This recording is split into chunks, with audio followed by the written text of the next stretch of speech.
This is Michael McKean, and you're watching Sullivan's Travels by Preston Sturgis.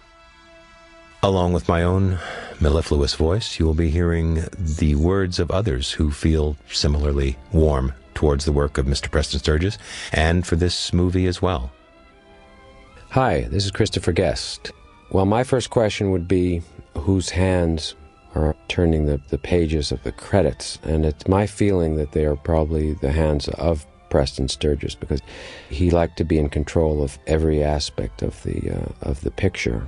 And they may look feminine, actually, but what they did was they made the credits very huge to make the hands look small. That's what they did. A lot of people don't know that. I suppose it's somewhat unusual today, given the amount of directors that take the credit a film by and a so-and-so film.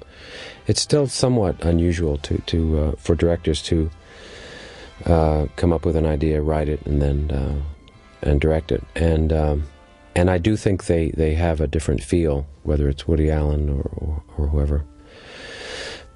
One of my favorite things is it's a small thing, I suppose, but it amuses me, is that the opening of the picture after a piece of text is a train with smoke billowing out, and there's a river in the foreground, but it's clearly a model train, and then it cuts to some real footage of a train. But it's those little things that I think for filmmakers who are working now, that you don't get to do that kind of thing, and I'm sure that was as much fun as the rest of it. And then stuntmen fighting, always a good thing after a miniature train shot. A must. And the background is projection, which is something I've actually done fairly recently, and I did it as a shot that was supposed to look cheesy, and it looked better than I thought, so I actually had to throw it out. But in black and white, it's more fun to have a rear projection.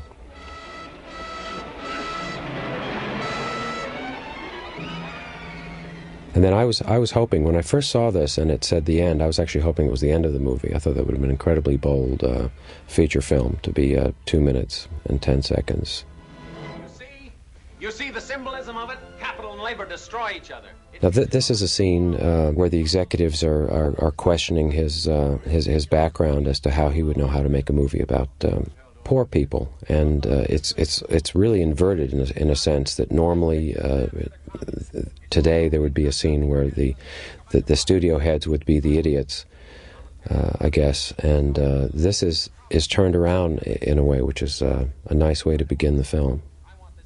And also the fact that his pants are that high. That's always a good way to begin a film. A true canvas of the suffering of humanity. But with a little sex. With a little sex in it. This is Noah Baumbach. I love is that you can tell exactly who these executives are right away, both of them. Just the first words they say. And McCrea, he's so arrogant about his own movies, but at the same time he's practical when he sort of agrees with a little sex, which I like. They know what they like. If they knew what they like, they wouldn't live in Pittsburgh. That's no argument. I love that Pittsburgh line. There's something so endearing about the way McCrea is such a hard shell, and you don't doubt for a second that he is this hugely successful director, but you really believe that he does want to make good movies that are important, even though he has no idea how to do it. With a little sex in it, something like Capra. Again, McCrea just plays this part so effectively. He's sort of so well-intentioned, but at the same time does have a sense of humor about himself. It's a really great performance. I think he's probably the perfect actor for it. Pictures like So Long Sarong, Hey Hey and the Hayloft, Ants in Your Plants of 1939, but they were not. The list of movies are just hilarious. I used to think it was Ants in Your Pants, but it's actually Ants in Your Plants. The brilliance of Sturgis putting the L in there. Laughter and music and legs. Now take that scene in Hey Hey and the Hayloft. Now that the Coen brothers have made Oh Brother, Where Art Thou, someone should make Ants in Your Plants. Something. Maybe I should do that. What do you mean? What do I know about trouble? Guess what I'm saying? You want to make a picture? Cigar just doesn't leave his mouth.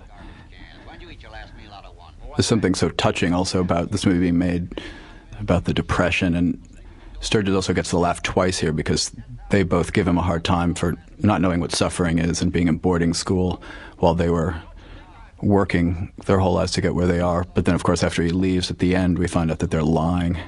So he gets a laugh now, and then he gets a laugh later out of the same joke, which is great.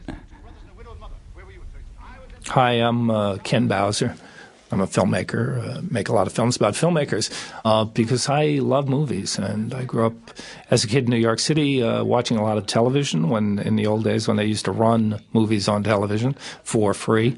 And I got to see a lot of these films from the 30s and 40s and fell in love with them. The first thing to realize here is that Joel McCrea is playing the director of the film, Preston Sturges. But Sturges himself was not really the oh shucks, unsophisticated, if rich, average Joe. So the casting of Joel McCrea is a device that allows Sturges to make a film both about himself and Hollywood while packaging the whole thing with an actor the audience accepted as a genuine substitute for themselves, as opposed to Sturges, a literate man of the world who was never in any danger of being mistaken for an average Joe. The scene, by the way, runs almost exactly 4 minutes, a stunt without benefit of close-ups and cutaways that was shot in one take, at least partially, as a result of a bet between Sturges and cameraman John Seitz on whether Sturges could stage the scene in one continuous take. Sturges took the bet and won. He would later repeat this kind of shot in Miracle at Morgan's Creek and Hail a Conquering Hero because they were very effective in cutting production schedules. So this shot, for instance, was scheduled for 2 days of shooting, and a take was used after, I think, a half an hour.